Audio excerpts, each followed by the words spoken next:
Welcome to the Salmon Runs YouTube. Enjoy the video.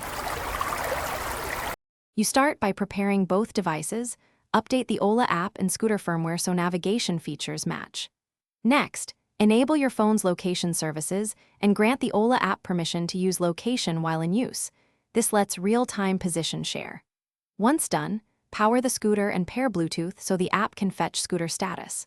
Doing these steps first prevents lost connections and inaccurate routes and makes the rest of the setup quick and reliable. You now set the destination in the Ola app and choose the scooter navigation option so routes favor scooter-legal roads. Make sure to pick the correct route type.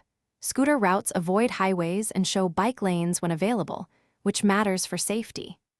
Enable live navigation and voice prompts so you can keep eyes on the road, and set map orientation to heading so the map turns with your scooter. These settings reduce confusion and keep instructions timely while you ride. When you're ready, confirm the app shows a solid GPS lock and start the ride. You'll get turn prompts and distance updates as you go.